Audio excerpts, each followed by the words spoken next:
Hey, friends, welcome back to yet another exciting episode of Friends of the Squared Circle, where I am always your host, Crander Q, aka my real name. Today, we have a special guest, Bill, in studio with us, and we are excited to dive into his special project. Bill, how are you doing today? I'm doing fantastic. Thanks so much for having me. And hello, friends. Hello, Let's be friend. here. Yeah, I should start using that. But, I always like to say, let's be friends. I know you are new to Friends of the Squared Circle. Yes, Mostly we've been chatting off camera with you and your partners about the exciting things that you guys are working on. But before we get to that awesome stuff, I just want to know more about you, Bill. Growing up, what are some of your earliest wrestling memories? So I was living in Worcester, Massachusetts at the very earliest part of my life until I was about 6 years old. And Okay. my mother's mother, my grandmother, lived in a completely furnished apartment downstairs in the basement. And I Okay. would sneak downstairs and go watch wrestling with her. And I remember watching Hulk Hogan and the Junkyard Dog and Jake the Snake Roberts and Roddy Piper and all of those guys with my grandmother. That's really when I got into it. Was back during that golden age of professional wrestling, and I'd watch it with her. And she had passed about 2 years later, and my mom decided that now that my grandmother wasn't watching it with us, that it was just too violent for us, and Okay. we should stick with like Ninja Turtles and GI Joe and that kind of thing. But I moved to North Carolina when I was about 13 years old, and we didn't have any friends at the time because we had just moved. And my aunt had introduced us to a cousin of ours that loved pro wrestling, and he introduced us back into it right around, I'm going to say like 97, 98. And it was like a shock to me because I remember growing up, Hulk Hogan was the good guy and the vitamins and all that. And all of a sudden he was the bad guy and he was too cool for school. And we became like obsessed from that point because we were a little bit older, and my mom was like, "That's fine, you're watching with your friends." And we just we became wrestling fans ever since. And I just became obsessed with professional wrestling, and I followed it ever since. And I got into professional wrestling as a competitor back in 2008. And I've spent a total of now 15 years doing everything from promoting, refereeing, managing, and of course, the wrestling itself. So I'm blessed to be moving into this new phase to help the sport in a new way, but I've loved everything about it my whole life. And that's crazy, is that like we find it as kids, we lose it, and then it just comes back into our lives. A lot of people that we have interviewed had those earliest memories of Hulk Hogan, have had those precious classic, take your vitamins, brother, say your prayers. And then as we're transitioning to teens, it's just the NWO speaks volumes to us. Like, it's edgy, it's cutting, it's new, it's fresh, it's cool. It's really cool that a lot of people have those same memories as us. With Hulk Hogan, now we'll break it up here. Did you prefer the red and yellow as you got older, or did you prefer that Hollywood Hogan there? That's kind of hard to say. I guess because now that I've been in the business, I hear so much behind the scenes, and you kind of see him as the same person. But if we were to pick character wise, I think Hollywood Hulk Hogan was like one of the just most vile heels there could possibly have ever been. Yeah. And because of that, for whatever reason in my DNA, I don't know, I've always been drawn to the heels over the faces. And so Hollywood would have been, I would be NWO for life. I'm a little offended that there's not an NWO today. Right. And speaking for life, but for life. Yeah, absolutely. And the thing is, just my opinion, and I know Vince McMahon is the most successful man that this industry has ever seen. I don't necessarily agree with all of his creative decisions, and not putting your weight behind factions with how much talent there is that needs to be highlighted, I think is one of those areas that I disagree with. And I think the NWO, could be a continued legacy as the Four Horsemen, in highlighting talent in generations to come. And I think that's just a major missed opportunity. I hate that Hurt Business did not get the chance to really become. I love that stable. I love Bobby Lashley. I love MVP. Fantastic. Yep. It was one of the best things going, and they just killed it, and it's really sad. And it looks like Judgment Day is, next on the chopping block, because factions don't get to have the legacies, that individuals do. And I think with the sheer volume of talent that we have, I just think that's a huge mistake.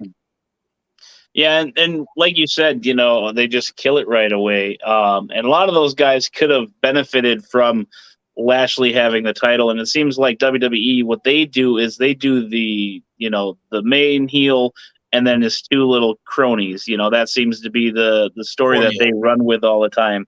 You had Jinder Mahal and the Bollywood Boys. You had Seth Rollins and the Goons. It seems like he does them in threes. He doesn't have a faction, doesn't have something that stays around for a while. I know they, like you said, Judgment Day, LWO's back, but I think the only one that's kind of really resonating and sticking around is that Bloodline. And this is where I'll probably catch a lot of heat off the internet. I'm going to be doing an interview, or I've done the interview whenever this comes out, how I feel like NWO is better than the Bloodline, only because NWO has been around, I guess, or has been talked about longer. That's the only reason I'm giving them the edge. And then they had those three marquee stars that, left a business and went to another business. So I give them the edge there. It would be fun to watch NWO versus the Bloodline, in both their primes. You get the Hogan versus Roman. You got X-Pac or Six going against Solo, or even in a tag team with Hall or Nash, however you want to switch it around. But I mean, there's so many angles you could do with that. Yeah, great fantasy booking. Yeah, yep. And every fan does it, and every fan throws it on the internet thinking they know better than Vince sometimes. And I always laugh, like, you judge Vince for easy booking, but then you're doing basically the same thing on the internet. Like, is it Umaga's son that's now coming mainstream? As well as their cousin is getting a lot of stream. Oh, put him in the Bloodline. Put him in the Bloodline. It's like, well, you don't want to put everybody in the Bloodline, because then you're going to happen to what happened to the NWO. There's going to be too many people, and then you can't control 9 or 10 different characters. I argue that the NWO was just misbooked. I don't think the NWO is too big to be successful.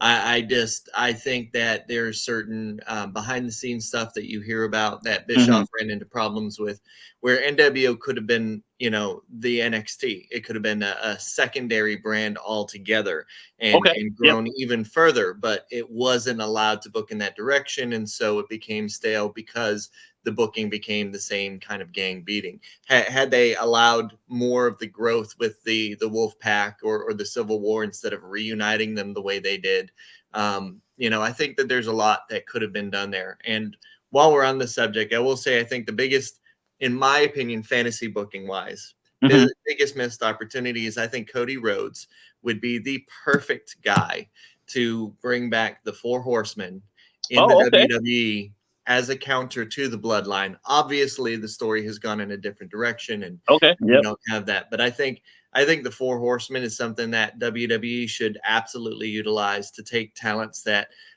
they know that they want to build into the marquee, but they don't have something to do right now. And you take a guy like Braun Strowman, and you take a guy like Ricochet, you have the biggest and the strongest, you have the fastest, the most agile. You take a new blue chipper like Braun Strowman, and you have a fantastic elite group that, as they leave, you have other talent that can come in and fill those spots. And I think that would be ideal, but that's, fantasy booking. Gotcha. See, I would push away from Braun and maybe bring in Braun Breaker, from NXT. Well, that's what I meant. It was Braun Strowman as the strong guy, and then Braun Breaker is your blue chipper, and then Ricochet is the fast guy. So I'm just not a big fan of Braun Strowman. I just feel like that's just one that that's the overhype for me, is Braun Strowman. I'm sure he's a great guy. I've seen a lot of videos of him with kids and stuff, but I go off character. I don't go off of what they do outside the ring. That's one that I just don't like. Just seems like, yeah, absolutely. He's the big monster, but that's all I see. I want a little bit more from him. Right. Brock, obviously, I love Brock. It's kind of the same thing, but Brock is starting to come out of his shell a little bit more. And I feel Brock's more believable the way he's been booked versus Braun. But I mean, that's apples and oranges. That's what's great about wrestling, is there's something for everyone. Exactly. I'm not saying you're wrong. You're not saying I'm wrong. No. Or if you are, well, then we'll wrestle later, brother. No, just kidding. But sure. the thing is, like you said, there's so much talent that they could use, even if they're on TV for a second, or if they're helping in a subtle way. It's exposure. You know what I mean? So Yeah. Well, when we talk about the WCW days, and although NWO is great, part of what I fell in love with about WCW at that time is it wasn't just the NWO, but at that time you also had the Wolfpack, and you also had Raven's Flock, and you also had forgot the about Four that for a while. Horsemen. Yep. Yep. And so you had like multiple groups, all a little bit different. And I fell in love with factions because of that, because there was such a variety of factions, and there was always like, there was an excitement about like for the heel fans, like who's going to turn NWO next? Who can they recruit? Who should they absorb, or who's going to leave? And I feel like that is, I think it's great storytelling. I think it's great television. And I wish we had a little bit more of that somewhere in today's field, but albeit not the case right now. Yeah. And, I mean, you mentioned like who was going to join, who wasn't going to join. That iconic spot where you think DDP is going to join, Yes. and then he's just, Diamond Cutter Scott Hall. Nash turns around like, what the hell just happened? And yeah, I'm getting all these nostalgia memories back. I love WCW. Yeah, I loved WCW as a kid. I loved the cruiserweights. Those guys were my favorite.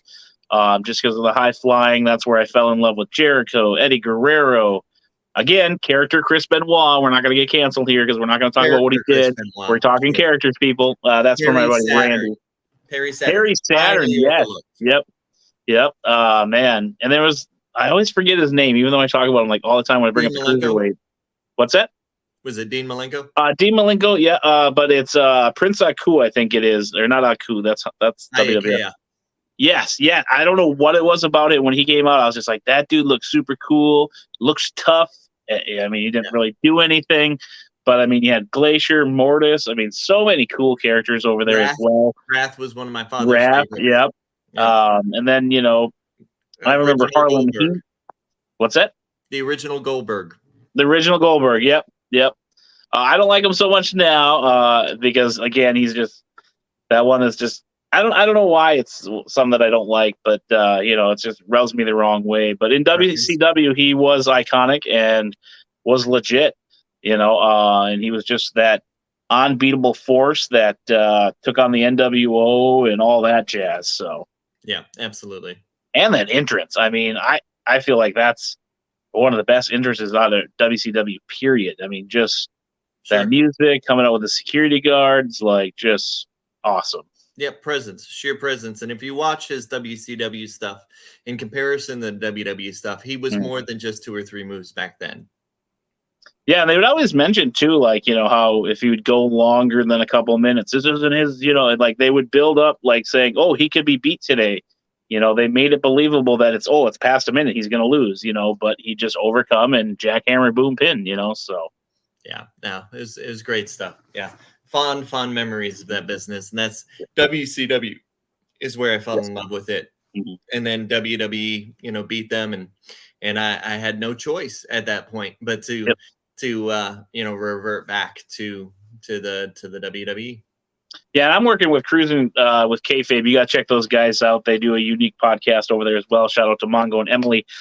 We talk about like how AEW is an alternative. Yes. And then how fans are so divided. And it's just like, guys, you got to relax because we need the competition. So 1, the competitors have somewhere to go. 2, we need it so that we're not going through the dark ages of just WWE for 10, 15 years and no one really competing. Offering an alternative. Yep. And I will admit on my show, this is a fan perspective of the podcast. That's what we do is we interview fans about being fans. I don't watch a lot of AEW unless it's my boys Top Flight or some of the local guys from Minneapolis, Wisconsin are on there because I don't have access to it. If it gets on a streaming service, I'll dive into it more. But, people love it. I got a lot of friends that prefer that because it has that big stage indie feel. And I love the indies. I'm sure I will probably be sucked into AEW once I get more access to it. But and we've seen a lot of those stars come through our promotion, but it's a nice alternative. It doesn't have to be, they only have this much in attendance. Their ratings this. It's like just enjoy what's happening. Even with WWE, like Yeah. I just prefer the wrestling.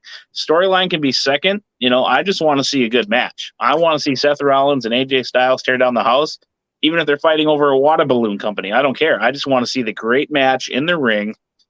I could care less about what the rating is. If I enjoy the match, I'm like, that's the match I'm going to tell my friends about. Yeah, no, I am.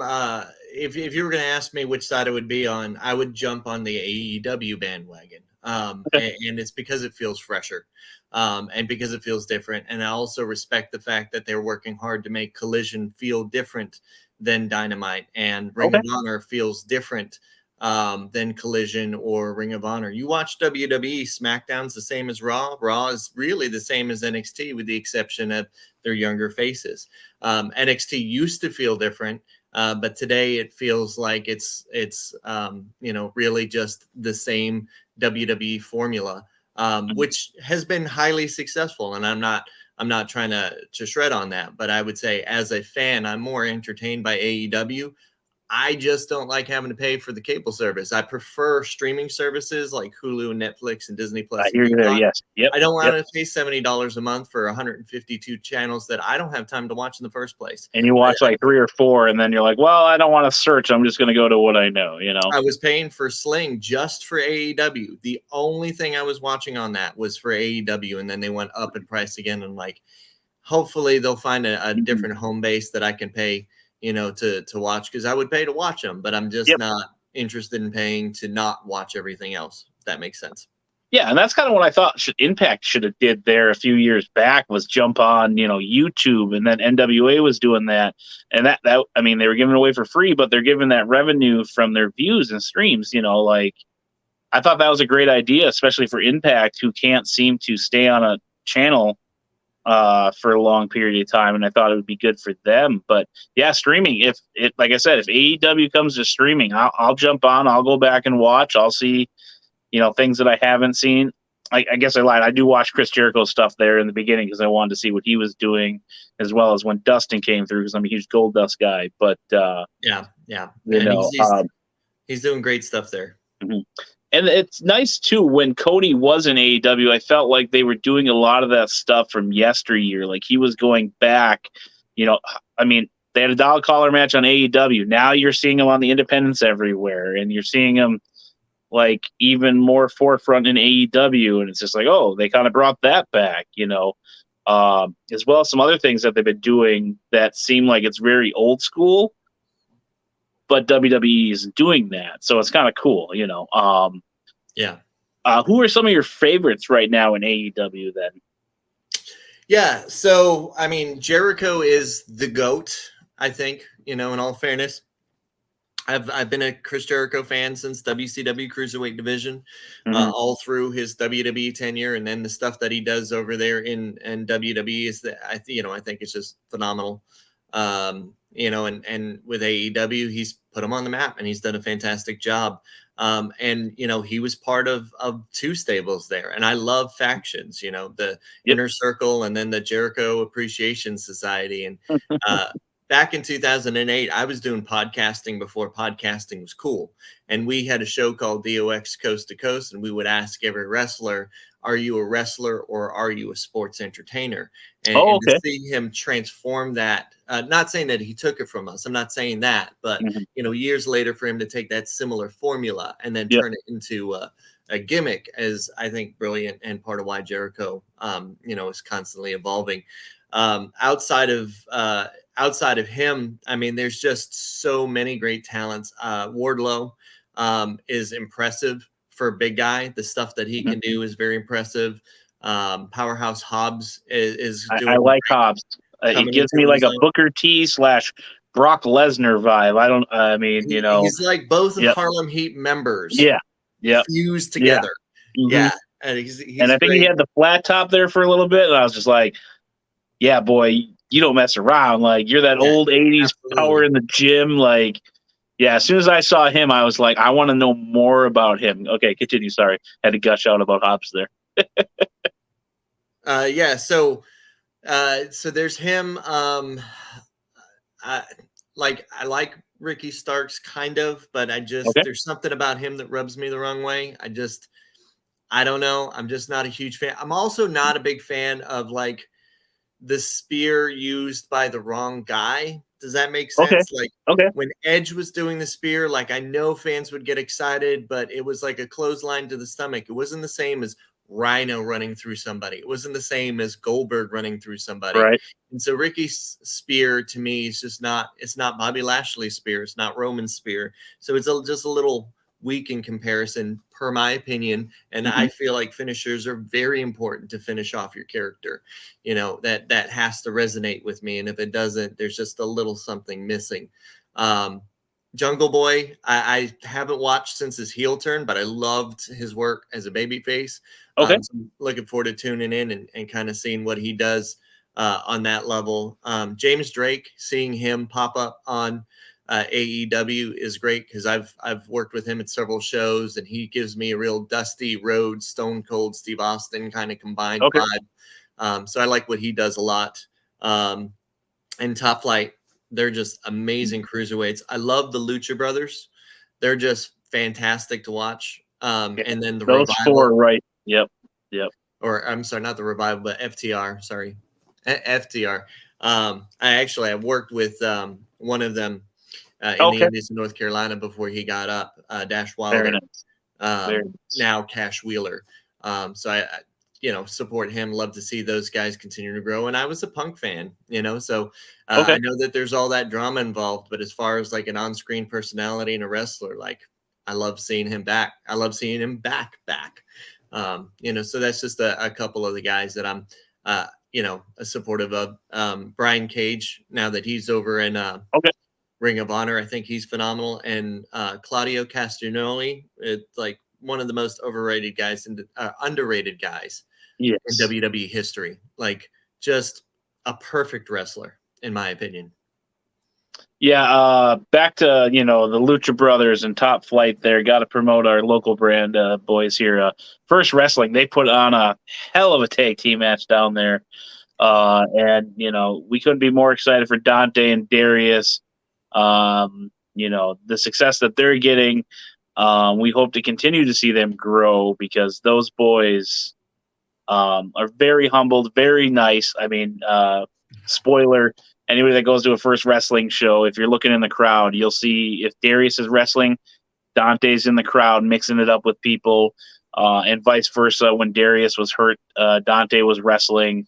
Darius would be sneaking around in a hoodie, and I've met him so many times, and I just sneak up on him like, "Hey, Darius, can we get a picture?" Yeah, no problem, Cal. And just it's just really, they're just so humble, and they deserve all the success. And Arya Daivari is there. I love Arya from being from Minneapolis. Again, First Wrestling. He's so nice, but like he just looks so mad all the time. Like every photo I see him, he's just standing there. It's like, you look so unapproachable, brother. Like, but like every time I've met him, like he's super cool. And I got his action figure behind me there, if you can see it.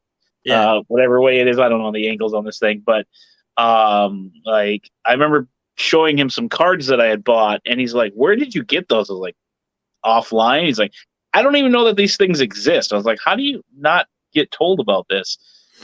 But that's something I would love to interview a wrestler about, is like the things that you find out after you get on TV, But yeah, huge shout out to Arya Daivari, Top Flight, as well as, all those guys and gals. There's Sunny Kiss. I love Sunny Kiss. He's come through, or she, I'm sorry if I I don't like messing up pronouns. She is phenomenal. Her and Dante just tear it down every time they'd come through. I'd love to see her get some more exposure there too in AEW. Just phenomenal workers. So yeah, absolutely.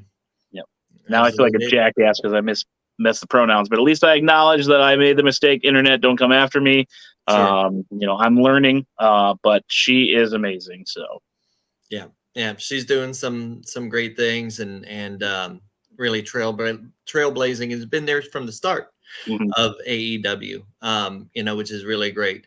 So love to see all of the talent that they have grown. Of course, you've got MJF and you've got Britt Baker, and you just a phenomenal roster, all together. a massive, phenomenal roster. I think in a year or two too, like once, like again, you need those old stars to bring in the viewers and stuff. But I think eventually once they start getting away from like the Jericho, the Sting, and those older guys, they're going to be solidified with the MJFs. They're going to be solidified with other. I can't think of anybody off the top of my head. I'm trying to spitball this, but like they're going to start getting the shine which they need. Like Daniel Bryan will still be around, to help kind of with that. But I'm saying like they're going to help pull that train to the next level, and then we're going to start seeing the Britt Bakers even more. We're going to see the the Hobbs and the Warlords being the marquee guys on the poster. You're not going to see so much Jericho or Sting. You're going to see, and Darby. There's another one, Darby. You're going to see. Yeah, being my the wife's a big headliners. Darby Allin fan. Yeah, for sure. But I mean, that's how the business goes, right? That's kind of like when the passing the torch. It's not so much that you hand somebody the torch, right? Yep. It's you're taking your fire and you're putting it up against the wick of their torch to get that fire started. Yep. And for some people it takes a little longer than others, but that's how we exchange the momentum in the business. So we need those marquee guys that have been around for decades to train the next generation to hold that torch. Yeah, and I'm a huge Daniel Bryan fan. I hope he goes forever. Sure. I know his body's not keeping up with what he wants to do. He's trying to get in those last few marquee matches, I guess you would say, and stuff. But I feel like he would be one that sticks around behind the scenes that will help AEW catapult them. I know he's working with Collision pretty much on that, and I've heard that he does stuff behind the scenes with the guys and girls before show times and then on the road and stuff. So huge props to Daniel Bryan. We're going to be hearing that name a lot more with behind the scenes, and I'm super excited for him because he's one of my favorite all time, and I feel like he's one of the greatest out there. To do it. He can do the wrestling and the sports entertainment. We just had Matt McCarthy on, cheap plug to an old episode where he got to write the segment for, Daniel Bryan and Kane. So that was kind of cool that he got to work with those guys and do the therapy sessions. So yeah, absolutely. Yeah. But any other thoughts on either AEW or WWE, or we can jump into why we got you here today? It's part of your name there. So. Yeah, no, I mean, yeah, absolutely. As far as it's concerned, WWE is, doing what WWE does. I will say that when Hunter is running the creative, I see a difference, and I throw more of my support behind that, just because it speaks better to me as far as the creative. I can tell a difference after watching it for 3 decades, the mind that's behind it. Right. It's you follow any kind of an artist, you start to catch their signatures and their little nuances, and I can see the difference. And I'm just a much bigger fan of Hunter and his creative side and what his NXT felt like, what his Raw felt like. So I'm looking forward to seeing hopefully more of that. Only time will tell, but AEW I think is going to irreversibly change the business. By offering so much competition with their 2 brands of Ring of Honor and AEW. And that the fact that they, for the most part, work with others in the industry. And that's something you don't see a lot of out of the biggest league that there is, doesn't really reach its hand down to the little guy. And AEW tends to work with Impact. It worked with New Japan. So only time will tell what else they'll do. And I'm excited to see the growth of both the companies because there is no bad guy for us at OverDriver. Everybody who loves wrestling is driving the industry forward. And we're supportive of that, whether we have preferences or not. I mean, that's our personal decision, but totally support both. Yeah, and it's okay, once again, fans, to like one or the other, and even both. Don't let your fandom overshadow what you really love, and that's pro wrestling. We're all critics of something or another. Doesn't mean you need to put it on the internet. Here's my, global warning or whatever to the world. Once it's on the internet, folks, it stays there. Just remember, if you got a brand, don't put it out there if you don't want to be humiliated later. So. Yeah, for So sure. I mean, like I said, I'm not a huge AEW guy, but I don't go out there and chastise people for it, especially with me trying to promote a podcast. So it's just Yeah, absolutely. Well, like you said before, the competition is good, giving Yep. other people an option. People, generally speaking, ask the average person how many wrestlers there are in the United States. They have no clue. Ask how many Yep. promotions on the indies there are. They have no clue. You have no idea how many people are trying to survive or thrive in this business. The Mhm. more options there are at the top, the better it is for everybody. Yes, and I always say it on here too. There's probably 20 some plus promotions just out of Minneapolis and Wisconsin area in my 2-hour radius. That's 20 Absolutely. promotions just in that area. We have 40 Yeah, in so North Carolina. yeah, I mean it's crazy. Yeah. It is just crazy to see how much is just in a small area for me. And now you said 40, so I mean it's crazy. So Yeah, absolutely. And I would just, I guess the main thing that I would say is with the writer's strike going on, with the mhm. actors strike going on, I think that this is the opportunity for the bigger leagues, for your OVWs, your CZWs, your NWAs, your Impact Wrestling to get those TV deals. That's my personal opinion, because that's the one thing you don't need actors and writers for, is Yep. professional wrestling, and our numbers beat most of those shows on a regular basis with Yep. Raw or with AEW. So you can consider it lowbrow if you want to, but it's part of human nature is violence, and we give it a safe place to Yep. have an outlet and to be able to tell a story. Yep. So couldn't agree with you more there. It'd be nice to see OVW as well as NWA and Impact get some of those major TV deals. Absolutely. Because I mean we got other sports channels that take over the whole thing. I would love just a network where it's like, all right, it's Monday night, 5 o'clock, WWE's coming on, followed by OV. I mean, it'd be just great to have all those in one Hey, little give me a thing. wrestling channel. Yep. Yep. Yep. And then you get, like you said, the indies, like Heavy on Wrestling or First Wrestling, they're on there just as a filler, even if it's, just a match or two or a compile of that week's, we should start a network.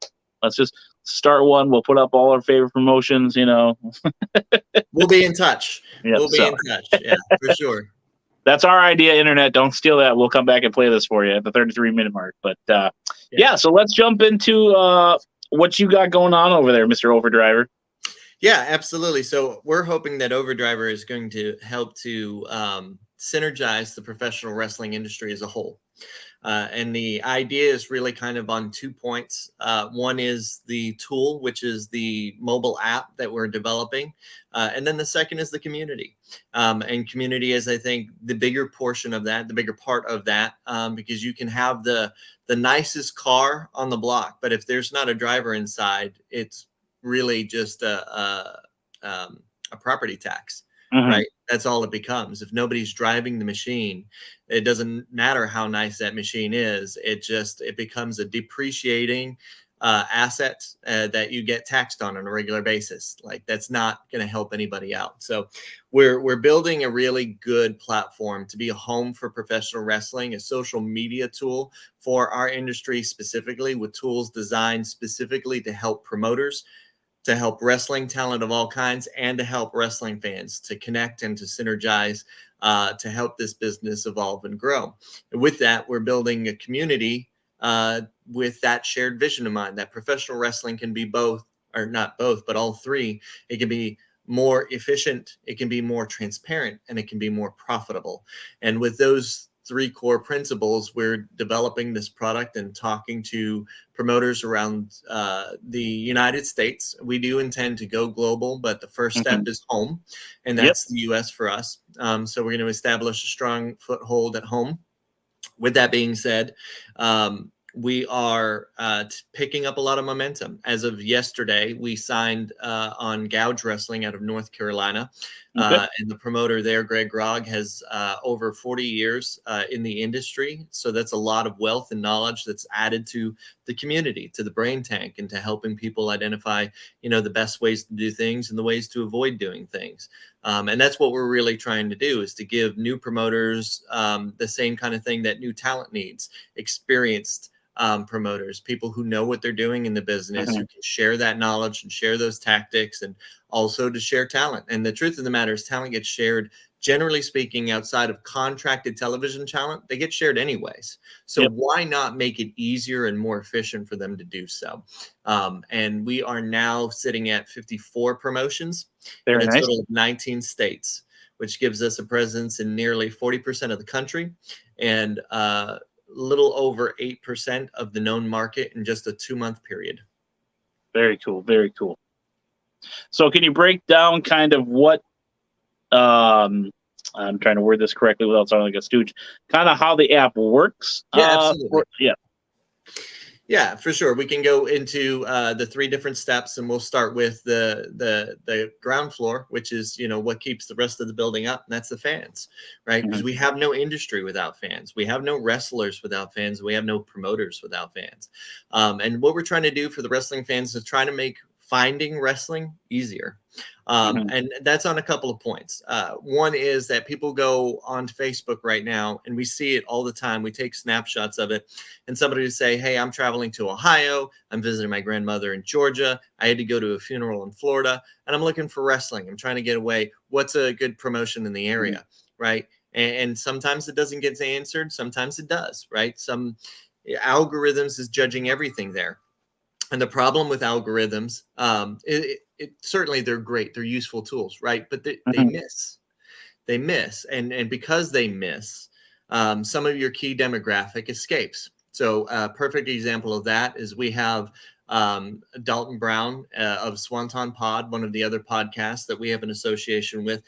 He loves wrestling. He's trying to get involved into the community, trying to do color commentating, ring announcing, so forth. And he searched on Google, and he searched his area, and he missed the wrestling federation in his backyard because algorithms failed to help him out. So in this particular case, a fan will be able to enter what they're looking for. So let's say, for example, that you live in Minnesota and you want to find all 20 of the wrestling federations in that zip code. Our goal is to have them registered onto the app for free, not charging them. We don't want them to be charged for that. And then you'll be able to locate it and then choose the ones that you want to follow, favorite them, and then a push notification isn't going to miss. The push notification is going to hit you because you said, this is what I want, this is what I'm after. Let me know when they're running. And then you'll have the option to even buy the ticket there on the phone and even have it scanned at the door. Very nice. That's going to help with that aspect. And then let's say you want to go from being a fan to being a wrestler and you want to search for the wrestling schools. Again, let's type that in. Or if you're looking for a specific type of wrestling, let's say that you're a single bachelor living it up in the city. You're not worried about kids. You're not worried about offending the lady. You want some hardcore deathmatch wrestling. That's not my thing.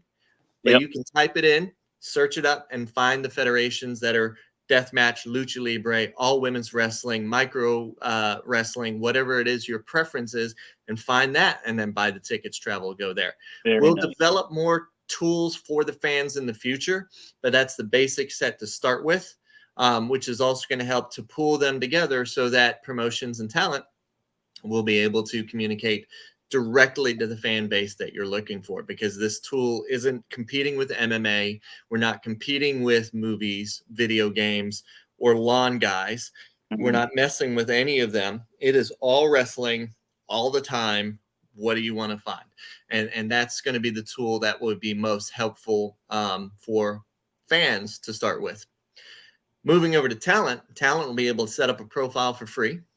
They'll be able to set up a more detailed profile than the fans, where they'll have an announcer card. So announcers don't have to chase them down to get their stats. What's your hometown? Very nice. Yep. We'll be able to identify where did you train, how long you've been in the business for, so the people can see what your resume looks like, your finishers, your signatures, whatever it is, the information that you want to enter, as well as style, so that you can be found when somebody's, hey, like, I don't have a favorite wrestler right now, but I know I love lucha libres. What kind of lucha libres are in the market? And then we'll pull them all up based on the tags, and then fans will be able to follow them as well. Or promoters. If I need a female talent, tag team, hardcore wrestler, you can search it up and find the wrestler through this database, and you'll be able to make them offers and then you can negotiate the price and counter offer or whatever, and then immediately sync up your calendars so that you'll Yep. know you're wrestling at that place on that day, which will help out. And also wrestlers, a lot of wrestlers, especially the ones that have been trained well and kind of know how to succeed or survive or even thrive in this business, know you have to do some promoting. And the one option that we don't generally see is we don't see a lot of compensation. There are some cases, always an exception to every rule, but there's not a lot of compensation for that. You know, you get paid to take your bumps, but do you get paid to put the asses in the seat? And do you draw? So we're giving the promoters the option to not only sell tickets through the app, but to choose how many tickets are sold so we don't oversell. And then how much you need to make as a promoter to cover the cost of running the show and to make your profit, because you don't do it as a charity. And then how much extra do you want to put in there as a profit margin for the referees, the managers, the event crew, the wrestlers that are promoting this for you? If they sell tickets, you can now pay them $2, $3, $5 for every ticket that they sell. Now we'll have analytics proving who actually draws, plus create an additional income revenue stream for the wrestlers, and then save the promoters on advertising by creating them a street sales team that can get compensated by actually pushing the event harder because they can get compensated in doing so. And then after the promotion, after they wrestle there, we'll have secured transactions available. So you don't have to worry about getting a handshake and a hot dog. And I'm afraid I wasn't able to pay you, because it's all automated through the system. That's an option. And then you can get prompted to rate and review the promotion and say, hey, look, CZW was a top-notch experience. OVW was a great experience. You know, ACCW was a fantastic experience, and give them the 5 stars. Let other talent know this is a great place to work. You want to work there, even if you get paid less at this show to get the exposure on the television or to get the exposure with the high quality talent they have, you know, and you can state your case, and you can say that based on historic experience. You're not going to be able to go back and hunt down promotions that you worked for and then tell horror stories. You have to get booked through the app to earn the right to do a rating review. But now that rating and review will stay in the system, and we'll have a historical record of your experience, because the problem is, as of this moment, I would say that our statistics show from our surveys, 93% of promoters have been burned by talent. 89% of talent has been burned by a promoter. And when they go online and they go to Facebook and they tell their story, 20 people see it and that's it, right? Maybe 40 people see it, that's it. Does that make a difference in the business? Or are you shouting in the dark? So instead of shouting in the dark, we're going to laser focus the attention of the business and help to improve the transparency and the efficiency of it. And again, with promoters, they can start up their accounts, they can schedule their shows, they can book all the talent that they're looking for and have it all managed. And they can choose the ticket pricing, whether or not they want to use the commission structure, and then share to the wrestlers, who can then share through their additional socials, and have push notifications, tell their fans and their, you know, hardcore audience, buy a ticket now, it's on pre-sale, and not worry about algorithms or whether or not you're showing up in your fans' regular social loop or not. It'll hit with push notifications. Plus, you'll have this connection to this enormous resource of talent and promoters that are all brainstorming and how to make the business better, which will add to the analytics, which will make easier for tax time. It'll make easier when you're approaching sponsors and investors, because you'll have actual numbers that's recorded for you to help with these things. And so that's just the kind of the start of the tools. We have even more stuff that's in development for the second phase of launch. That's going to bring in more attention and highlight on the schools, more attention for booking agents that bring some of the big name talents and conventions, and additional tools for the fans that will be kind of into the second round of launch. So this is just the beginning. And if we can get the right community together, the sky's the limit. Amazon started just selling books. We're going to start with ratings, reviews, secure transactions, commission affiliates. I think we have a pretty good base to really help our community out. And to have guys like DJ Hyde at CZW, Ricardo Rodriguez at Three Legacies, and Deep South Wrestling and the School of Morton all joining us shows that there's a lot of interest in what we're getting ready to do, and a lot of momentum already started in just our 2-month marketing campaign for what is going to be a 2024 launch. Yeah, I know when I was on the heyday, 2018, I was on the road almost every weekend. And like you said, to find something that's going on in that area is like, if you don't use the right keywords, it's not coming up on that Google right away. Lucky for me, I did have a site back in the day that would tell you, where shows where, but it was just the ones with the big stars on it. You know what I mean? Right. Like if someone was coming in for a signing, that's all you would see. And then unfortunately, that site doesn't work anymore. But that's going to be a great tool for the fans, especially me. Like once I start traveling again, over where I can see who's coming in and what's going on versus flooding through 17 different Facebook pages to see who's updating what. So. Yeah, absolutely. We're really excited about the potential that it's going to be able to bring, and I would argue that it's the closest thing that I've seen to kind of a generation 2.0 to the territory system Yep. that has been able to get any kind of momentum since McMahon, ended that era. Very nice. Very nice. I'm excited. I was talking with your wife the other day. I was like, oh, I can't find the app. She's like, oh, well, it's not out yet. I was like, oh, okay, well, then I'm not that stupid because I was trying to Yeah. make sure we follow everything on social media.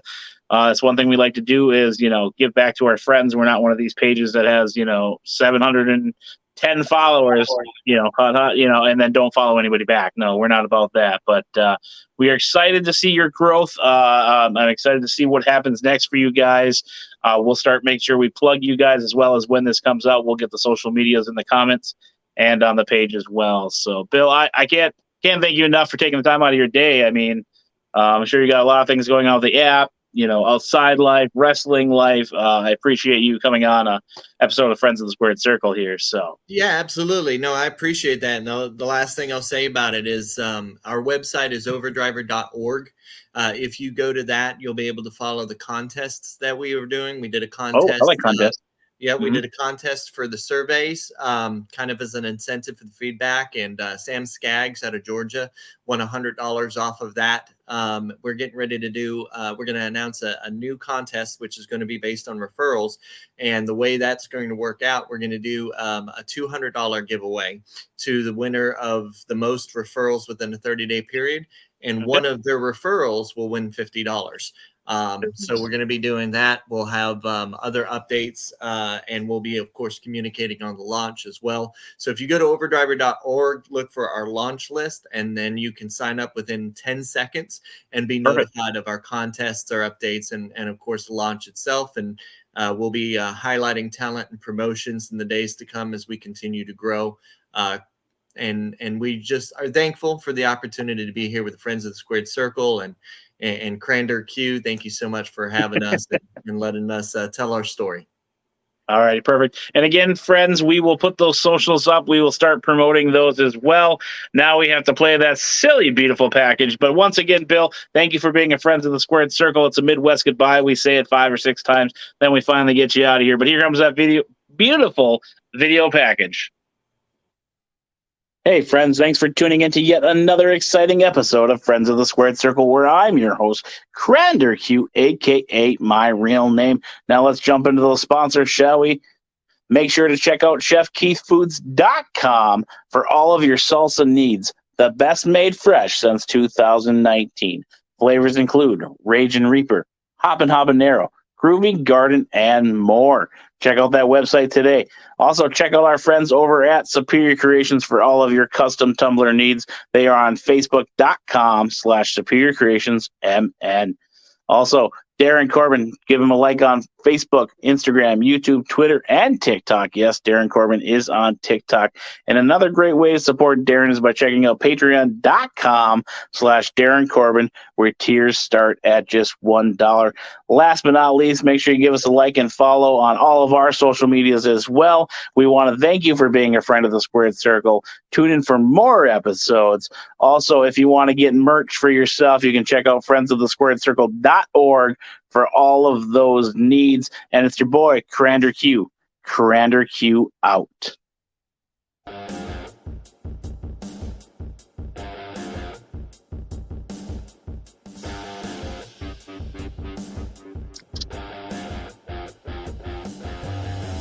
Bye.